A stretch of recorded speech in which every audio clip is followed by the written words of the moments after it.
Grabe ang tindi ng Game 7. Buwis buhay na si RHJ. Justin Brownlee ginawa ng lahat pero sa huli ang TNT tropang giga pa rin ang nanalo ng kampyonato.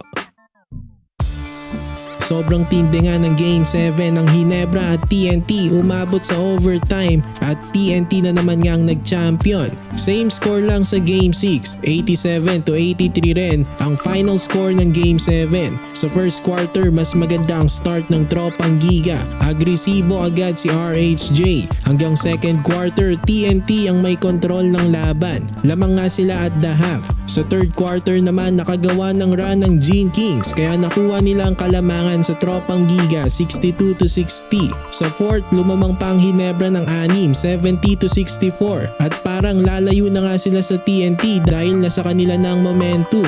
Pero bigla namang uminit sila Calvin Optana at Glenn Cobuntin sa labas. Ang bibigat nga ng tira nila lalo na yung tira ni Cobuntin sa corner. Panglamang yon, nahabol nila ang Gene Kings. Ang daming errors ng mga locals ng Ginebra. Sobrang crucial ng back-to-back turnover ni Maverick Ahamnisi. Pero sa clutch time nagkasagutan ng crucial basket sila RHJ at Justin Brownlee.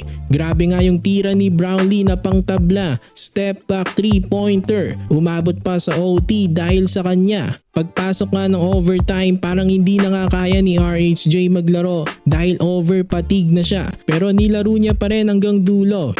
Hindi naging magandang opensa ng Ginebra sa mga unang minutes ng overtime. Habang si Glenn Cobuntin nakahit na naman ng crucial 3 sa corner. Sa last seconds nga ng game hindi na nakakuha ng magandang tira ang Gene Kings. Tapos hindi pa nila final si RHJ. 4 ng players ang nakapalibot sa kanya na ipasa pa kay Optana na libreng-libre na naka-layup.